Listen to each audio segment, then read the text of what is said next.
بسم الله الرحمن الرحيم الحمد لله رب العالمين والصلاة والسلام على أشرف الأنبياء والمرسلين نبينا وإمامنا محمد وعلى آله وصحبه أجمعين أما بعد حياكم الله mes très chers frères. Aujourd'hui le mercredi 8 de l'Hijja correspondant 8 de l'Hijja 1441 de l'Hégire, correspondant au 29 juillet 2020, nous nous retrouvons pour poursuivre ensemble notre étude de l'Aqid al-Wasitiyya de Cheikh al-Islam Ibn Taymiyyah, rahimahullah, qui est décédé en l'an 728 de l'Hégire. Dans le cours précédent, nous avons commencé à parler de l'attribut d'Allah, al-irada et al-mashi'a. Ces deux attributs d'Allah Azza wa Jal qui sont dans la compréhension et fondamentales comme tous les autres attributs d'Allah subhanahu wa ta'ala, bien évidemment. Mais ces deux attributs, ils ont une particularité, c'est que leur bonne compréhension facilite la compréhension de beaucoup de choses qui peuvent sembler complexes dans la religion, surtout des questions liées au décret et au destin d'Allah subhanahu wa ta'ala. Et vous savez que au niveau des sectes égarées, le domaine dans lequel il y a eu le plus d'égarements, c'est le domaine de l'qadr, le destin d'Allah subhanahu wa ta'ala. C'est pour ça, on va revenir dessus, bi'idhnillah, sur ce qu'on a dit, le cours précédent, et complémenter al-fawaid bi'idhnillah ta'ala, avec les paroles de nos savants, les imams de la sunna. Donc, al-irada, elle est de deux catégories. Et le mashi'a ne se divise pas. Si on veut traduire en français, on va traduire l'irada et le mashi'a avec la volonté.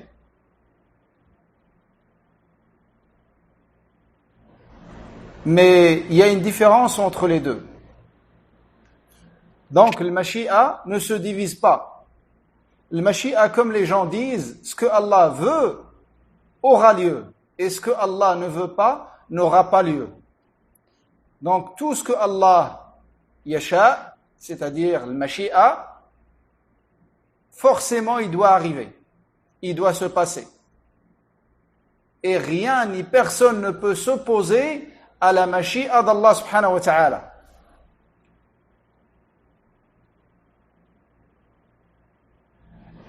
Donc ça c'est le mashi'a. Par contre, la volonté, elle se divise en deux catégories. Il y a une catégorie qui a l'irada. Je parle maintenant de l'irada. Allah yasha, Allah veut. Allah yurid, Allah veut. Mais il y a une différence. On va la comprendre, bi'idhnillah. Qu'Allah nous le facilite. C'est très important d'invoquer Allah, de te faciliter la compréhension et de t'accorder la bonne compréhension. Car ça fait partie de rizq. Rizq, c'est pas seulement manger, boire et dormir. Rizq, c'est aussi te faciliter la bonne compréhension et t'accorder la bonne compréhension. Et c'est parmi les rizq les plus importants, dont dépend le bonheur dans l'au-delà. Donc l'irada, elle est de deux catégories. Il y a une catégorie de l'irada, la volonté d'Allah, qui est religieuse. Sa volonté religieuse, qu'on appelle l'irada al-shar'iyya, al-diniyya. Sa volonté religieuse, elle est synonyme à ce que Allah aime. À ce que Allah aime dans sa religion. Et donc, dans cette volonté, al-irada al-shar'iyya, ce que Allah veut religieusement, il peut arriver comme il peut ne pas arriver. Allah a voulu religieusement de tous ses serviteurs qu'ils soient croyants. Mais est-ce qu'ils sont tous croyants? Non. Ça, c'est l'irada al-shar'iyya, la volonté religieuse d'Allah.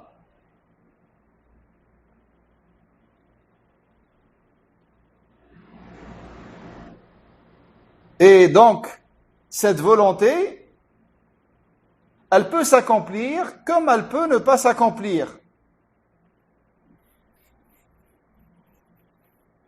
La deuxième catégorie de l'irada, c'est ce qu'on appelle l'irada al-kawniyya. L'irada al-kawniyya, elle est synonyme à al-mashi'a qu'on a vu. C'est la même chose que le mashi'a. Et elle est liée au décret et au destin d'Allah subhanahu wa ta'ala. Elle est liée au décret et au destin d'Allah subhanahu wa ta'ala. Et cette volonté, elle s'accomplit obligatoirement et forcément. Et cette volonté kawniyya, elle englobe ce que Allah aime dans sa religion et ce que Allah n'aime pas dans sa religion.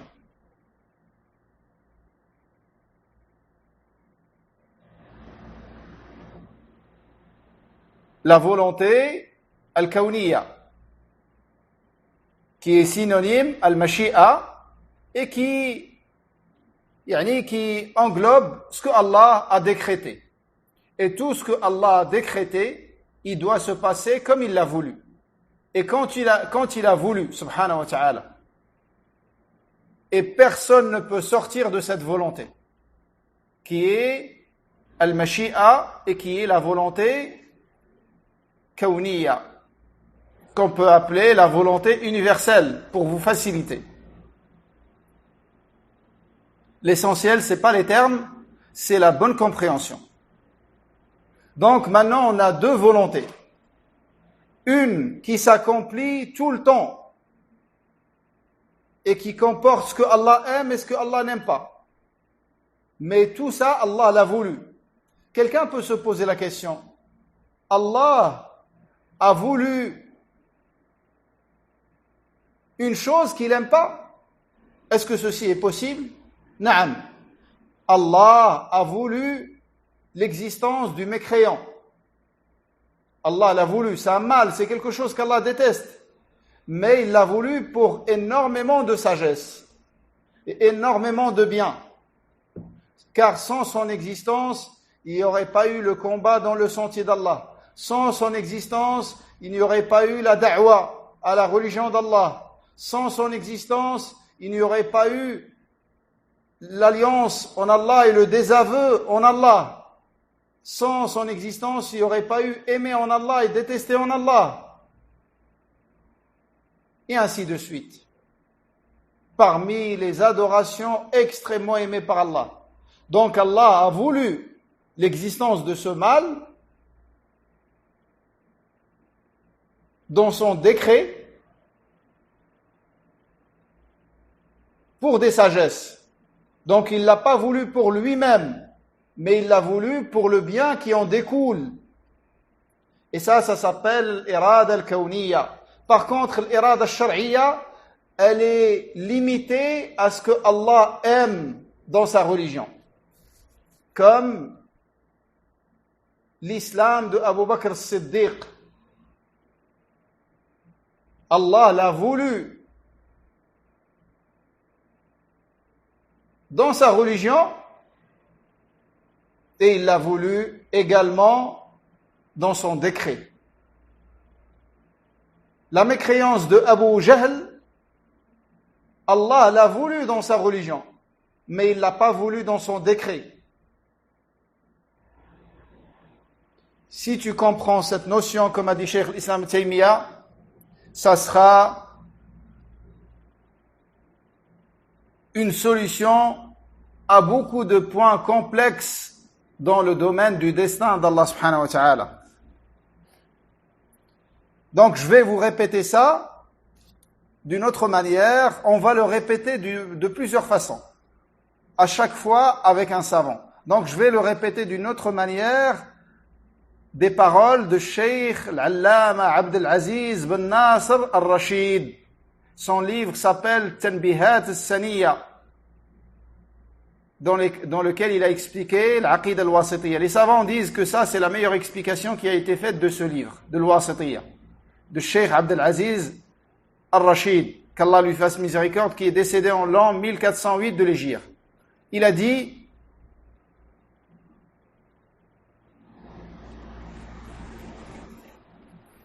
ce qu'on doit savoir vis-à-vis de l'irada d'Allah subhanahu wa ta'ala, la volonté d'Allah.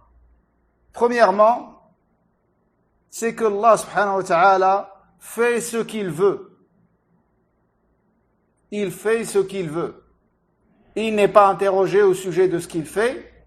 Par contre, ses serviteurs seront interrogés au sujet de ce qu'ils ont accompli dans leur vie mondaine, dans ce bas monde. Deuxième point, c'est que Allah Azza wa Jal n'a cessé d'être ainsi, c'est-à-dire de faire ce qu'il veut. Depuis l'éternité, Allah a toujours été décrit par la volonté. Il fait ce qu'il veut, quand il veut, de la manière qu'il veut, subhanahu wa ta'ala. Mais bien évidemment, les actes d'Allah Azza wa Jal sont liés à sa sagesse. Et ses décrets également sont liés à sa sagesse. Et ses législations sont liées à sa sagesse. Mais il fait ce qu'il veut, subhanahu wa ta'ala. Troisième point, quand Allah veut une chose, il la fait. Quelle que soit cette chose. Quatrième point qu'il a cité, rahimahullah, c'est que la volonté et l'acte d'Allah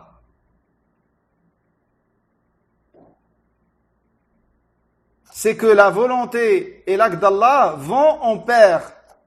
Qu'est-ce que ça signifie? Ça signifie, quand Allah il veut une chose, il l'a fait. Et quand on voit qu'Allah a fait une chose, c'est qu'il l'a voulu. Ils vont toujours ensemble. Quand Allah il veut une chose, il l'a fait, subhanahu wa ta'ala. Et rien ni personne ne peut l'empêcher de la faire, subhanahu wa ta'ala. Et quand on voit qu'Allah a fait une chose, on sait qu'il l'a voulu. Maintenant, est-ce qu'il l'a voulu dans sa religion ou dans son décret et dans ce qu'il a prédestiné, subhanahu wa ta'ala? C'est ça la question qui se pose. Si c'est un bien religieux, on dit qu'Allah l'a voulu dans les deux. Et si c'est un mal dans la religion, on dit qu'Allah l'a voulu dans la volonté universelle, al-irada al-kawniyya, qui est synonyme al-mashi'a. C'est la même chose que le mashi'a. Et le mashi'a ne se divise pas. Même si vous trouvez dans les livres de certains hommes de science, ils divisent le mashi'a en deux catégories, de la même façon que la volonté, ça c'est une erreur.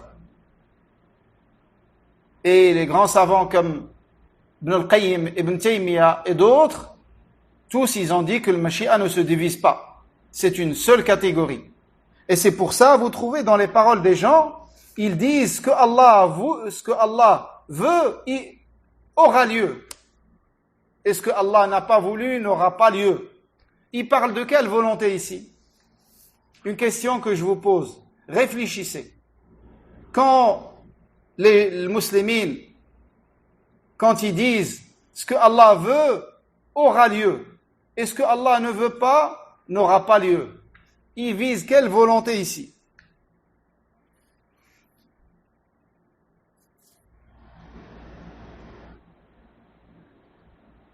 Ils visent la première, qui est la volonté universelle, à laquelle rien ne peut s'opposer et qui s'accomplit obligatoirement.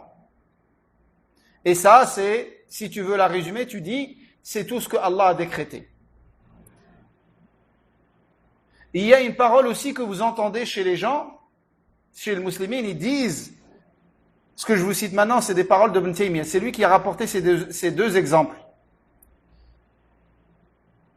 Vous entendez dans les paroles des gens, ils disent, quand ils voient quelqu'un faire un mal, un péché, ils disent, ça c'est quelque chose qu'Allah n'a pas voulu.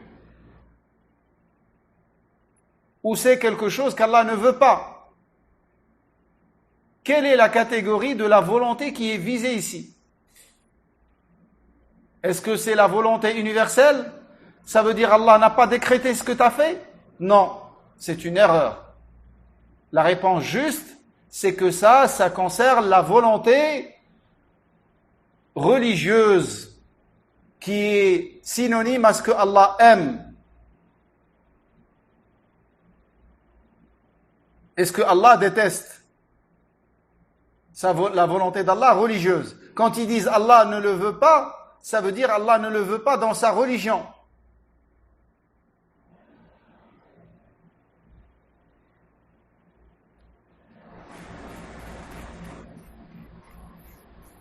Ça veut dire cet homme, il a fait quelque chose qui est contraire à la législation d'Allah. Allah ne veut pas ça, ne l'aime pas. Et ça, c'est la volonté religieuse. Ça, c'est parmi les points que Cheikh Al-Rashid rahimahullah a cité. Également, le cinquième point qu'il a cité par rapport à la volonté d'Allah, c'est qu'Allah Azzawajal, à chaque fois il veut une chose, il la fait. C'est-à-dire, la volonté d'Allah, c'est un attribut de l'essence d'Allah subhanahu wa ta'ala, avec lequel il a toujours été décrit. Et il sera toujours décrit avec sa volonté subhanahu wa ta'ala. Il fait ce qu'il veut quand il veut subhanahu wa ta'ala. Mais à chaque fois qu'il y a un acte d'Allah, c'est une nouvelle volonté. C'est une volonté spécifique à cet acte. Le dernier point qu'il a cité, rahimahullah, c'est que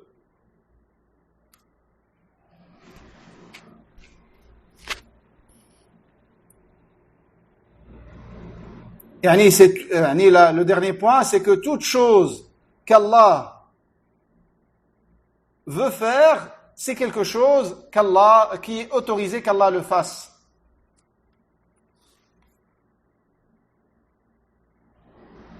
C'est possible qu'Allah le fasse. Tout ce qu'Allah veut, c'est des choses qu'Allah fait, subhanahu wa ta'ala. Donc on revient à la volonté universelle qui est synonyme au décret d'Allah subhanahu wa ta'ala et son destin, et qui est synonyme également à la mashi'a d'Allah Azza wa Jal. Donc cette volonté, tout ce que Allah a voulu dans cette volonté doit s'accomplir obligatoirement.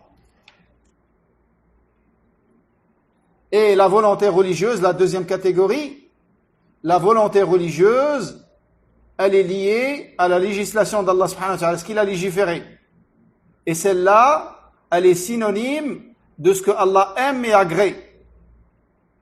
De ce que Allah aime et agrée. C'est-à-dire ce qu'il aime et ce qu'il agrée dans sa religion, dans sa législation. C'est pour ça, les deux catégories de la volonté se réunissent dans l'obéissant à Allah. Si on prend l'exemple de Abu Bakr as-Siddiq, les deux volontés se réunissent en lui. Allah a prédestiné qu'il soit croyant et a voulu, dans la volonté universelle, et Allah a voulu dans sa religion que Abu Bakr soit croyant. Donc les deux volontés se réunissent en lui. Par contre, dans le désobéissant, il n'y a que la volonté universelle qui est synonyme au décret et à al-mashi'a d'Allah Azza wa Jal. La mécréance de Abu Jahl, Allah ne l'a pas voulu dans sa religion, c'est-à-dire sa volonté religieuse. Mais il l'a voulu dans sa volonté universelle, c'est-à-dire dans son décret et dans sa mashi'a. Et celui qui ne fait pas la distinction entre les deux, il peut tomber dans les égarements dans lesquels sont tombés le Jahmiya et le Qadariya.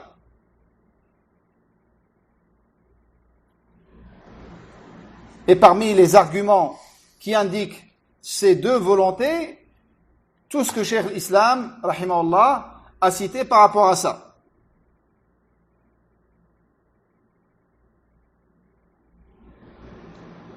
Tel que sa parole subhanahu wa ta'ala, فَمَنْ يُرِدِ اللَّهُ أَنْ يَهْدِيَهُ يَشْرَحْ صَدْرَهُ لِلْإِسْلَامِ.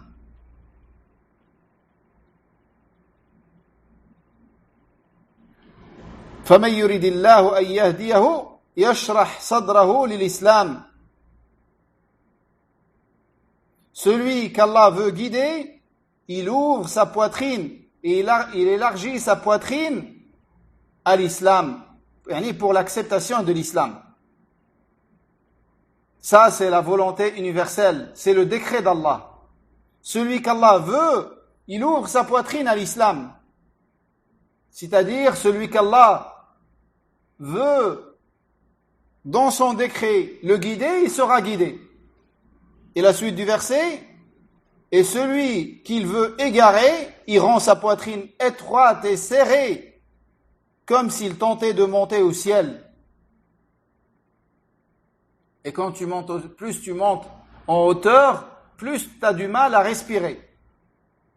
Et c'est ainsi cet homme, il devient par rapport à l'acceptation de l'islam. Dès qu'il entend parler de l'islam, il s'étouffe.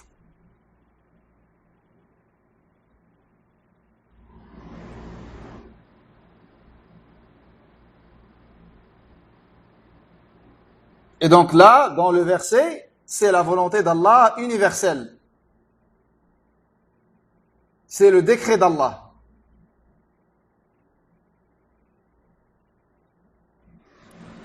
On va prendre un exemple de la volonté religieuse pour que vous réalisez la différence. Allah Azza wa Jalla dit: "Ma yuridu Allahu liyaj'ala alaykum min haraj." Allah ne veut pas que vous ayez une quelconque gêne, c'est-à-dire dans la religion. Allah ne veut pas pour vous la gêne dans la religion. Ça, c'est quelle volonté? Ça, c'est la volonté religieuse. C'est-à-dire, dans ce que Allah a légiféré, il ne veut pas pour vous la gêne. Et ça, c'est une chose aimée par Allah. Donc, c'est la volonté religieuse.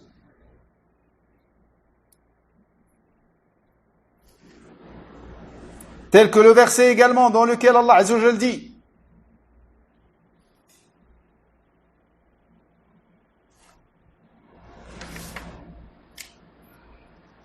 أحلت لكم بهيمة الأنعام إلا ما يتلى عليكم غير محل الصيد وأنتم حرم إن الله يحكم ما يريد. Dans le sens approximatif, vous sont permis les bestiaux, sauf ce qui sera énuméré.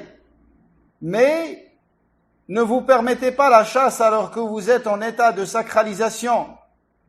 Écoutez maintenant, Allah, en vérité, décrète ce qu'il veut. Allah, en vérité, décrète ce qu'il veut. Donc, Allah, il décrète ce qu'il veut. Et ça, c'est la volonté d'Allah subhanahu wa ta'ala. C'est un autre verset, sur la volonté religieuse, car c'est en lien avec la législation d'Allah subhanahu wa ta'ala.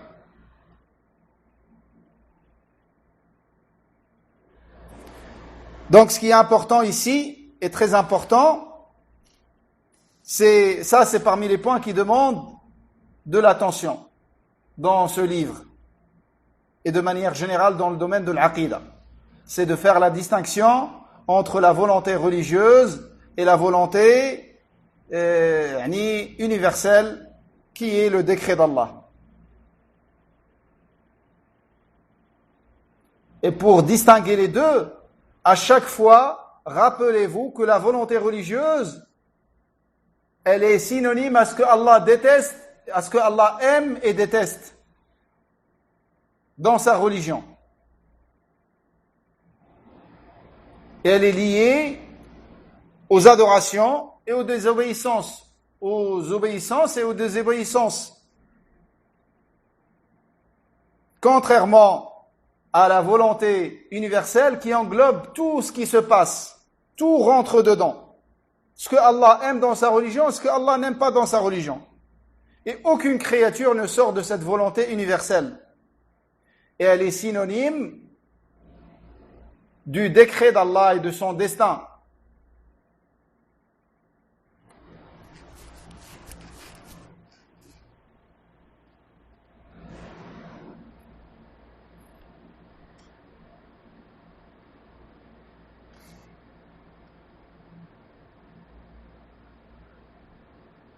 Je vais vous citer un autre exemple. Allah a dit يريد الله ليبين لكم ويهديكم سنن الذين من قبلكم ويتوب عليكم. Allah veut vous montrer, vous guider vers la tradition de ceux d'avant vous et Allah veut vous accorder le repentir. Ça, c'est une volonté religieuse. Allah, il veut nous pardonner. C'est quelque chose qu'Allah aime. Et Allah veut nous accorder le repentir. Et Allah veut nous montrer le droit chemin. Et nous guider vers quoi il a guidé les pieux d'avant nous. Donc ça, c'est la volonté religieuse. Car ça comporte ce que Allah aime et ce que Allah déteste. Ici, c'est uniquement ce que Allah aime. Dans un autre verset, Allah Azza wa Jalla dit يُرِيدُ اللَّهُ بِكُمُ الْيُسْرَ وَلَا يُرِيدُ بِكُمُ الْعُسْرَ. Allah veut pour vous la facilité et ne veut pas pour vous la difficulté. Ça aussi, c'est une volonté religieuse. يُرِيدُ اللَّهُ أَن يُخَفِّفَ عَنكُمْ. Allah veut vous alléger. Ça, c'est une volonté religieuse.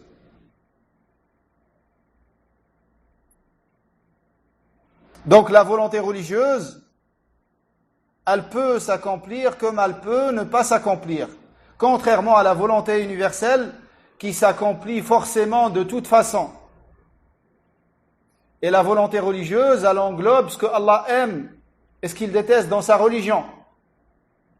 Et ce qu'il a ordonné, ce qu'il a interdit. La volonté universelle, ça englobe tout ce qui se passe dans la création d'Allah.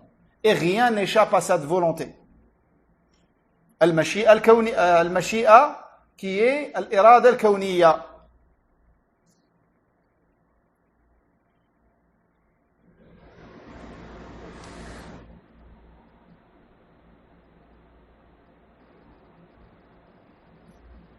Et comme je vous ai dit, Allah subhanahu wa ta'ala n'aime pas la mécréance. Il n'aime pas ni la déviance. Il n'aime pas la perversité. Il n'aime pas tous les péchés. Il ne les agrée pas. Subhanahu wa ta'ala. Mais, tout ce qui se passe dans le royaume d'Allah subhanahu wa ta'ala, Allah l'a voulu. Il ne l'aime pas, c'est-à-dire il ne le veut pas religieusement. Mais il s'est passé, ça veut dire Allah l'a voulu dans sa volonté universelle, dans son décret, dans sa mashi'a, pour de nombreuses sagesses. Et comme on a vu de la parole de Cheikh l'Islam Taymiyyah, on ne peut jamais connaître toutes les sagesses d'Allah subhanahu wa ta'ala dans une seule législation. Alors que dire de ces sagesses dans toutes ces législations? Et ce qui est un mal pour une personne, c'est pas forcément un mal pour tout le monde. Ça peut être un mal pour lui, mais un bien pour les autres.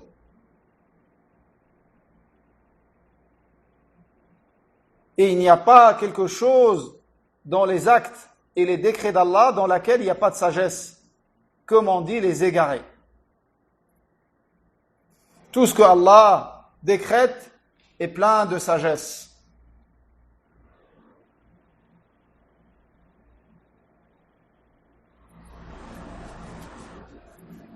Cheikh Abdel Aziz al-Rashid, rahimahullah, il a dit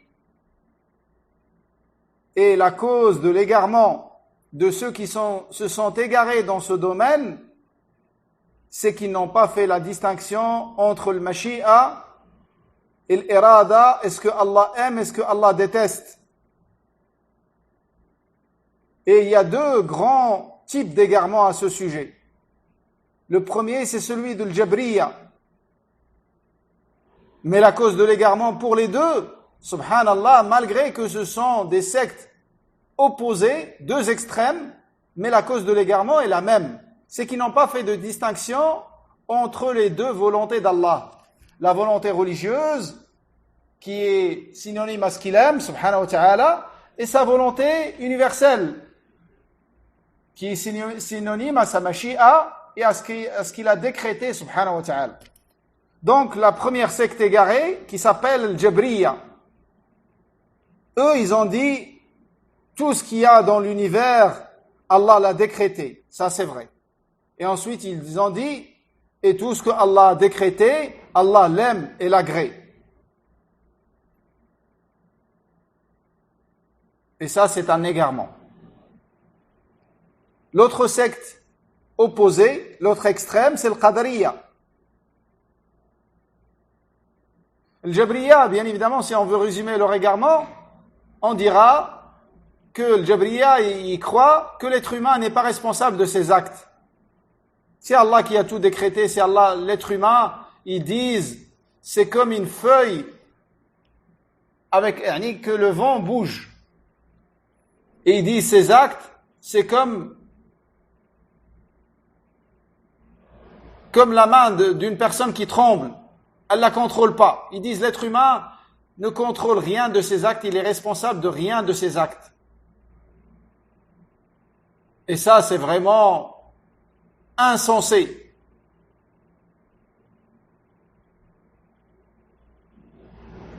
C'est contraire au texte et c'est contraire aussi à la raison saine. Ils disent que tu n'es pas responsable de tes actes. Tu lui donnes, tu le frappes. Est-ce qu'il va t'en vouloir? Bien évidemment qu'il va t'en vouloir. Ça veut dire que tu es responsable de ton acte. Tu as une part de responsabilité. Allah, c'est lui qui a décrété. Mais c'est toi qui as accompli l'acte et qui sera responsable de cet acte. Allah, son décret, c'est sa science. Il sait ce que tu vas faire. Mais il t'a montré le bien, il t'a montré le mal. Après, c'est toi qui as choisi. Et Allah, il sait ce que tu vas choisir. Car il est omniscient, subhanahu wa ta'ala. Donc, tu es responsable de tes actes.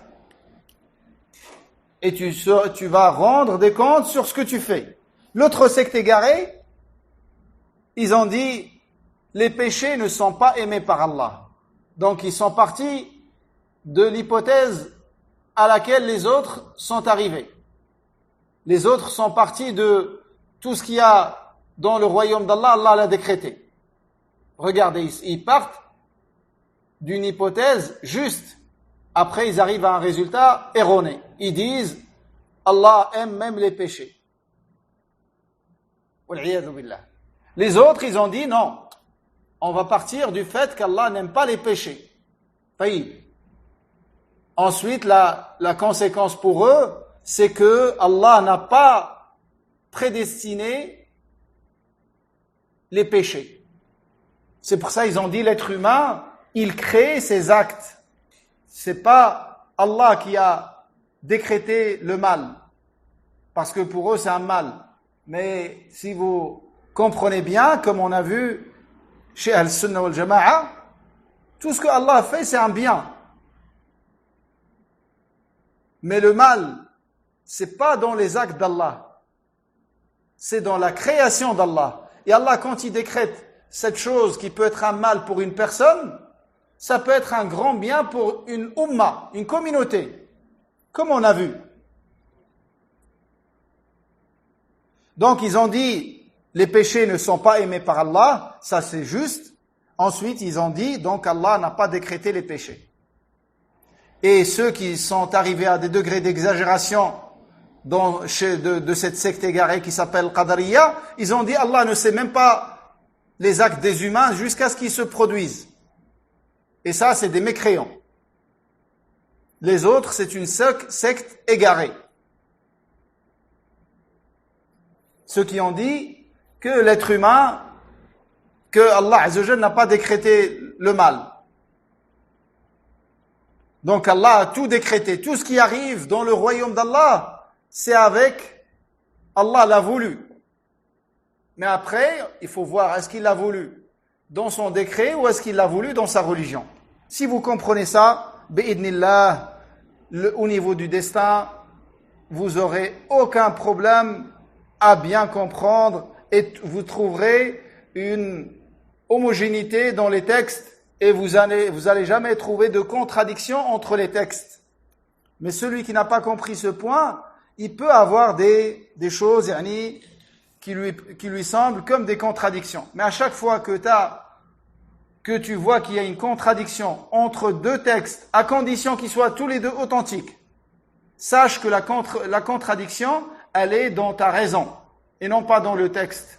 Car il ne peut pas y avoir de contradiction entre deux textes authentiques. La contradiction, elle est dans ta compréhension, dans ta raison. Accuse ta personne et n'accuse pas les textes.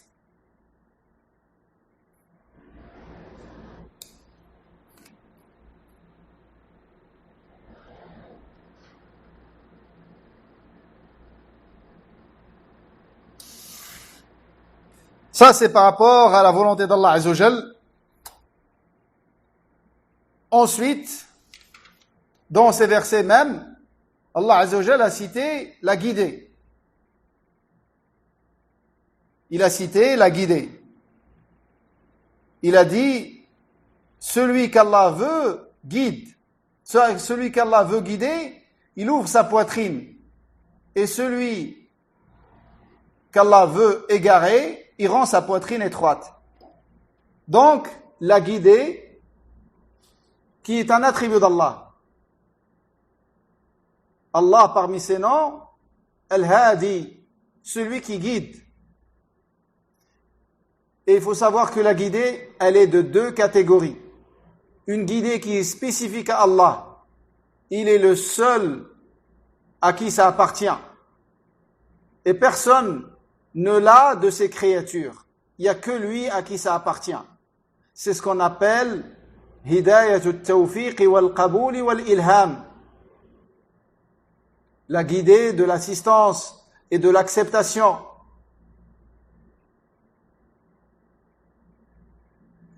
Et la guidée, Allah il t'assiste, il te permet d'accepter le haqq.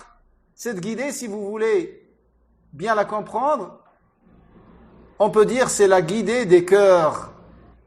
C'est la guidée des cœurs.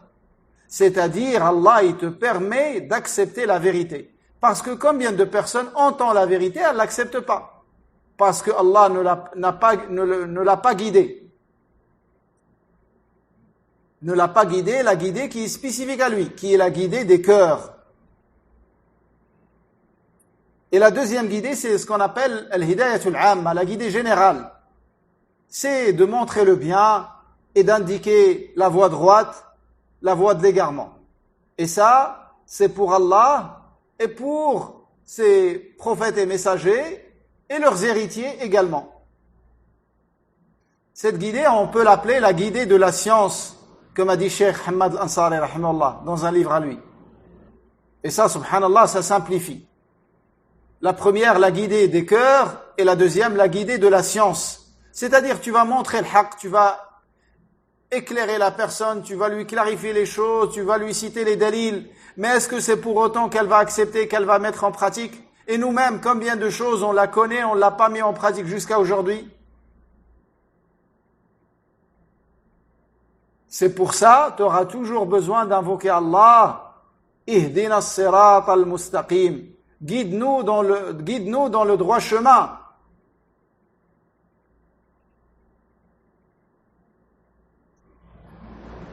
Et la guidée qui a été niée du prophète alayhi salatu wassalam, innaka la tahdi man ahbabt. Certes, tu ne guides pas ceux que t'aimes, c'est la guidée des cœurs. Mais la guidée de la science, Nabi alayhi salatu wassalam, il l'a fait avec son oncle. Il l'a fait, il lui a montré le haqq. Mais il ne possède pas la guidée des cœurs. C'est Allah qui la possède. Et Allah, pour sa sagesse absolue et éblouissante, n'a pas voulu guider son oncle. Et on avait vu quelques sagesses dans le cours de Sira. Parmi les sagesses pour lesquelles Allah n'a pas guidé l'oncle du prophète, alayhi salatu wassalam. Ensuite, l'imam Ibn Taymiyyah, rahimahullah, a cité d'autres versets par rapport à l'attribut de l'amour. L'attribut de l'amour. Parmi les versets, la parole d'Allah, wa ahsinu, inna Allah yuhibbul muhsinin.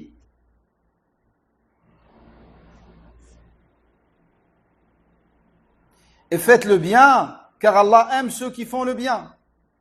Dans l'autre verset, wa aqsitu, inna Allah yuhibbul muqsitin. Soyez équitables, car Allah aime les gens équitables. Dans l'autre verset, inna Allah famastaqamu lakum fastaqimu lahum. Inna Allah yuhibbul muttaqin. Tant qu'ils seront fidèles à leurs engagements, soyez fidèles aux vôtres, car Allah aime ceux qui le craignent. Donc Allah aime ceux qui sont équitables, ceux qui font le bien, ceux qui le craignent.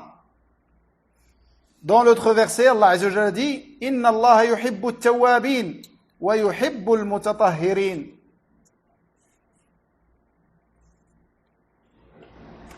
Allah aime ceux qui se repentent. Il aime ceux qui s'appliquent à se purifier. Donc Allah aime ceux qui se repentent. Il aime ceux qui font leur purification à la perfection. Dans l'autre verset, Allah a dit, قُلْ إِن كُنْتُمْ تُحِبُّونَ اللَّهَ فَاتَّبِعُونِي يُحْبِبْكُمُ اللَّهُ. Dis, si vous aimez Allah, alors suivez-moi, Allah vous aimera. C'est-à-dire, dis-leur, ô mon prophète, si vous prétendez aimer Allah et que vous êtes sincère et véridique dans cette prétention, alors aimez le messager. Ainsi, vous vous montrez que vous êtes sincère et véridique. Et si vous faites ainsi, Allah vous aimera. Allah Azza wa Jalla dit encore, فَسَوْفَ يَأْتِي اللَّهُ بِقَوْمٍ يُحِبُّهُمْ وَيُحِبُّونَهُ. Allah fera venir des hommes qu'il aime et qu'il aime. Donc de ce verset, on voit qu'Allah aime et qu'Allah, on l'aime aussi. Allah aime et Allah est aimé. Et les deux, sont valables vis-à-vis d'Allah subhanahu wa ta'ala. Il a dit également, Inna Allah yuhibbu alladhina yuqatiluna fi sabilihi saffan ka'annahum bunyanun marsus. Allah aime ceux qui combattent pour sa cause en rang serré et parfaitement aligné, tel un édifice compact. Donc Allah aime ceux qui combattent pour que sa parole soit la plus haute et la plus élevée. Et en plus de cela, il s'aligne et il se range comme Allah aime dans le combat, avant le combat, c'est-à-dire avant le combat. C'est pour ça que le Nabi alayhi salam, il se chargeait lui-même, quand l'armée est devenue grande, il chargeait des compagnons d'aligner les rangs avant le début de la bataille, car Allah aime voir ses serviteurs bien alignés avant le début de la bataille, comme Allah aime voir ses serviteurs parfaitement alignés dans la salat avant takbirat al-ihram. Et le Nabi alayhi salam, il se chargeait de ça lui-même. Il regardait dans les rangs, est-ce qu'il y a quelqu'un qui dépasse?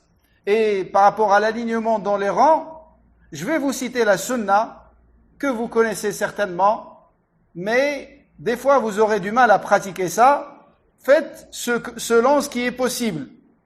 Et ne laissez pas Shaitan vous perturber pendant la salat. L'alignement se fait avant Takbirat al-Ihram. Après, si celui qui est à côté, à ta droite, à ta gauche, il retire son pied, il s'écarte, ne te préoccupe pas de lui. T'as fait le nécessaire. C'est bon. Continue ta salat et sois concentré dans ta salat. Donc, l'alignement pour les hommes comme pour la femme dans la salat, et pour les femmes, je sais que c'est encore pire. Donc, pour l'alignement dans la salat, ça se fait en mettant épaule contre épaule. Et cheville contre cheville. Et non pas en mettant en alignant les orteils, les doigts de pied. Car si quelqu'un chausse du 50, l'autre il est 30, ils ne seront pas alignés dans le rang. Mais s'ils sont alignés au niveau des chevilles, alors leurs poitrines seront parfaitement alignées dans le rang. Donc, c'est pour ça que le Nabi alayhi salam, c'est comme ça qu'il leur donnait de faire l'alignement dans la salat.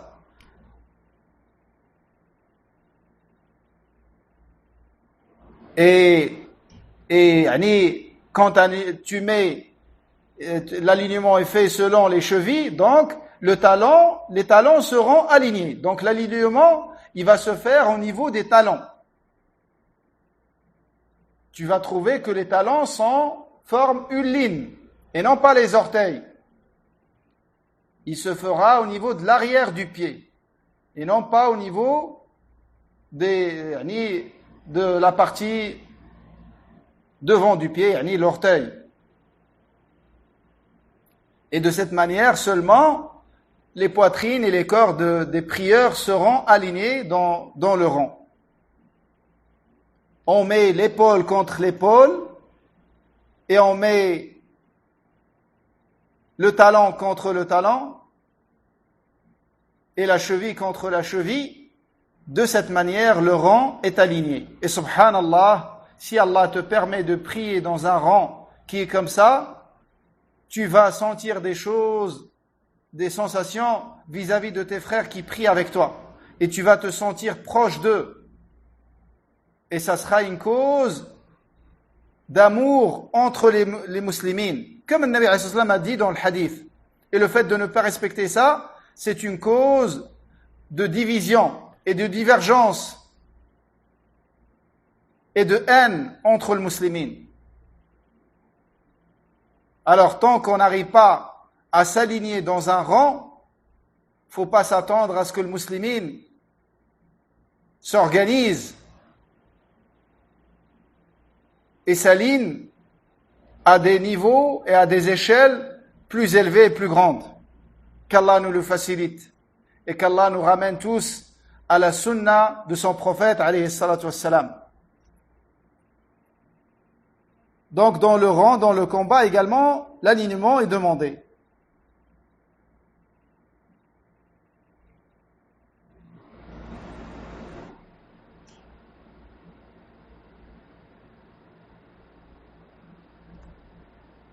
Le dernier verset que Cheikh l'Islam a cité, c'est le verset dans lequel Allah Azza wa Jal dit « Wa huwa al-ghafur al-wadud » Il est celui qui pardonne et qui est plein d'affection. Le wadud.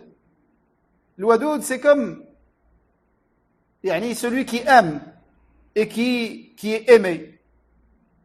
Celui qui aime et qui est aimé. Donc tous ces versets qu'on a vus, que Cheikh l'Islam a cités,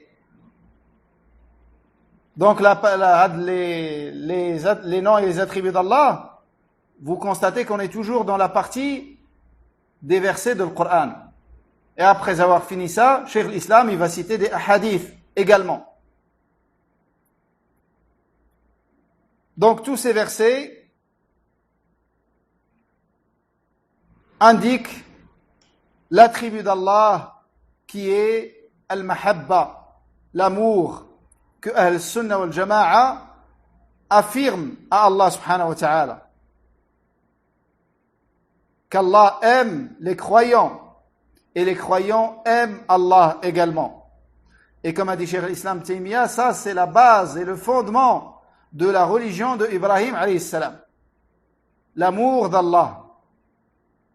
Et avec cet attribut qui est cité dans le livre d'Allah dans énormément de versets, dans la sunna, dans beaucoup de hadiths, et sur lequel il y a unanimité des savants de salaf.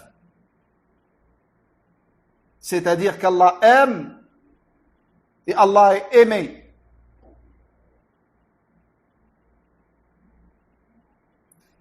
Allah aime ses serviteurs. Il y a des actes qu'Allah aime. Des actes apparents ou cachés. Des actes des membres ou des actes du cœur.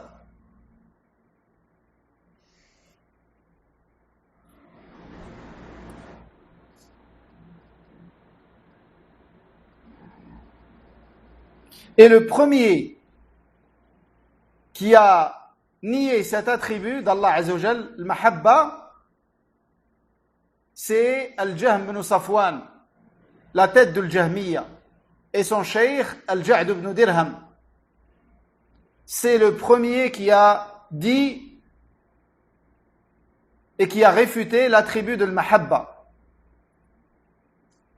Et ceux qui ne se conforment pas à la voie de salaf par rapport à cet attribut, ils sont de deux grandes catégories, que Cheikh l'Islam a citées, rahimahullah.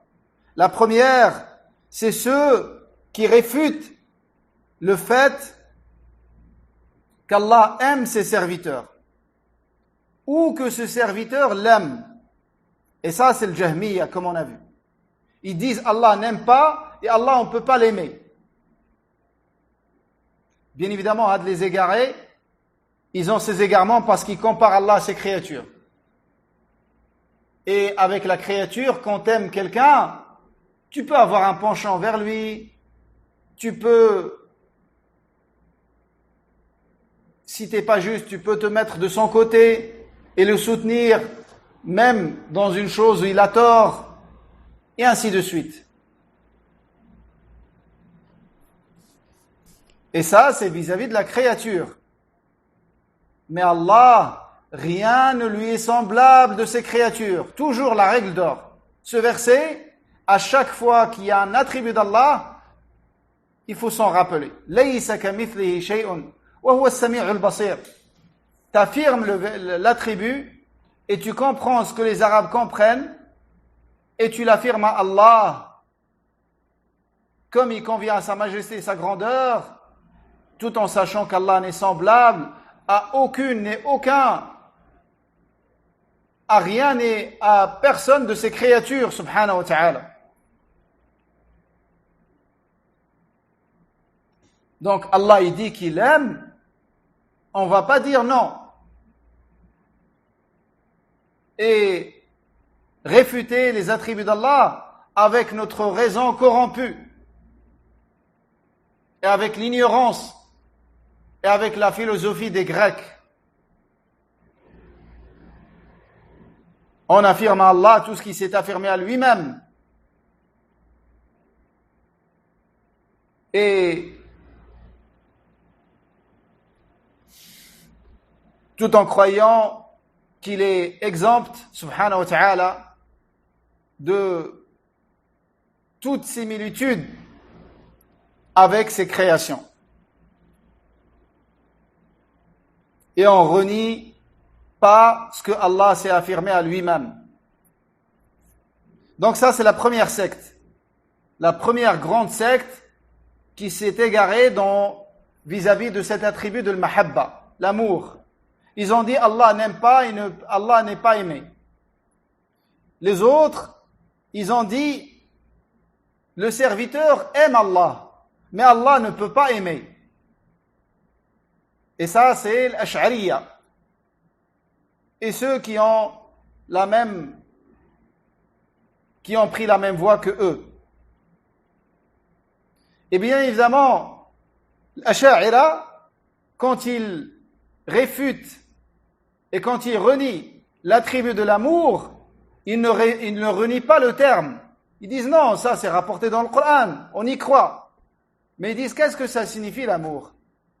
Et ils rentrent dans ce qu'ils appellent l'interprétation et ce que Al-Sunnah appelle la falsification. Donc ils vont renier le sens. Ils vont falsifier et altérer le sens. Ils vont comprendre ce que les Arabes ne comprennent pas de ces attributs d'Allah. Ils disent Allah aime, c'est-à-dire Allah est bienfaisant. Ou ils disent Allah aime, ça veut dire Allah veut le bien pour celui qu'il aime. Allah aime les croyants, c'est-à-dire Allah veut le bien pour les croyants. Et ça, c'est une falsification. Parce que Allah aime, ça veut dire Allah aime. Et Allah, il veut le bien pour celui qu'il aime, c'est l'effet de l'amour d'Allah. C'est pas l'amour d'Allah. Eux, ils vont expliquer l'attribut avec son effet. Et avec sa conséquence. Allah, quand il aime quelqu'un, il veut son bien, et il lui facilite le bien, et il le guide dans le bien. Ça, c'est la conséquence de l'amour d'Allah. Mais l'amour, c'est un attribut réel à Allah subhanahu wa ta'ala. Un attribut réel à Allah azza wa jal, comme il convient à sa majesté, sa grandeur. Et Allah n'est semblable à aucune de ses créatures, subhanahu wa ta'ala.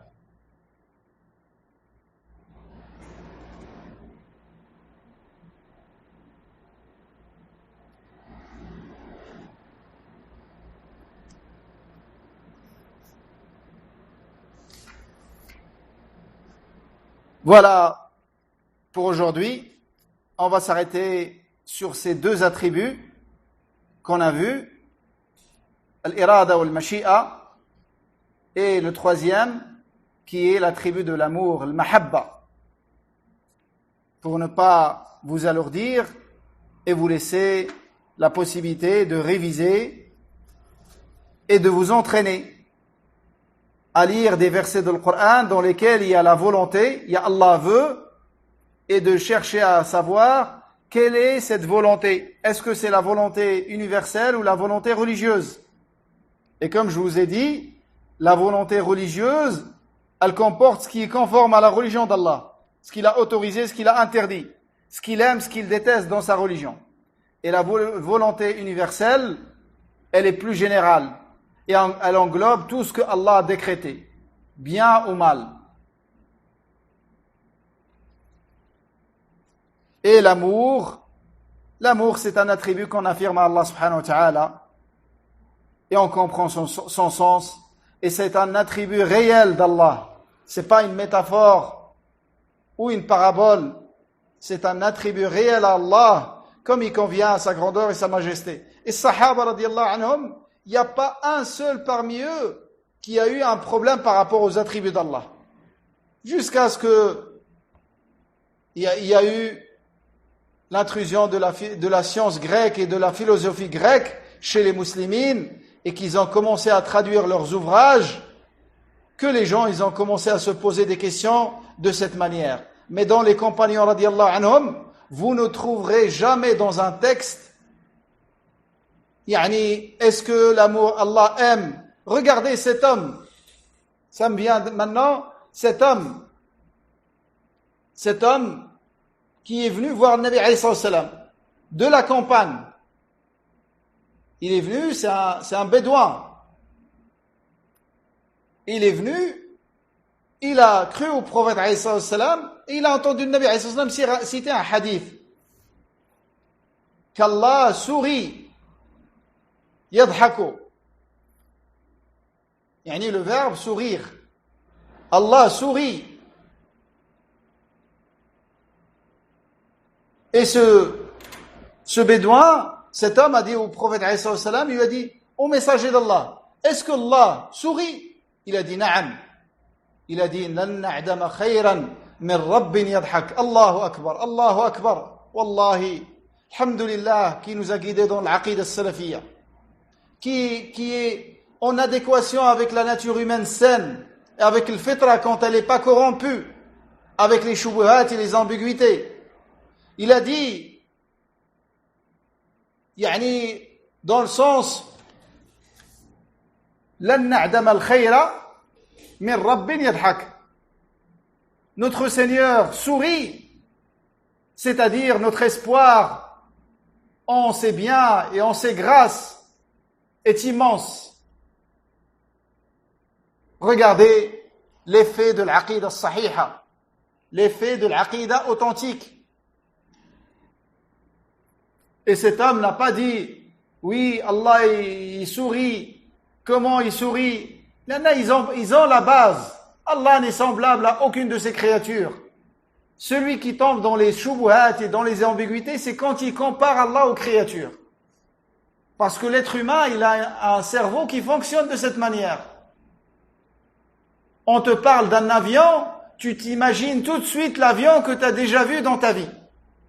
Mais après, et c'est comme ça que tu arrives à t'imaginer l'avion duquel on te parle, même si c'est une forme d'avion qui n'a rien à voir avec celui que tu connais. Allah, on l'a jamais vu, et personne ne l'a vu. Et Allah subhanahu wa ta'ala, il nous a pas décrit le comment de ses attributs, dans son livre ou par l'intermédiaire de son prophète. C'est pour ça que nous ne connaissons pas le comment de ses attributs. Mais on sait que c'est réel. Et on sait aussi que c'est comme il convient à la grandeur d'Allah et sa majesté. Et on sait aussi que ce n'est pas comme les attributs de ses créatures. Les attributs d'Allah correspondent à sa majesté et sa grandeur et son immensité et sa somptuosité, comme les attributs des créatures correspondent à leur faiblesse et leur impuissance et leur pauvreté. والله تعالى أعلى وأعلم وصلى الله وسلم على نبينا محمد والحمد لله رب العالمين والسلام عليكم ورحمة الله وبركاته.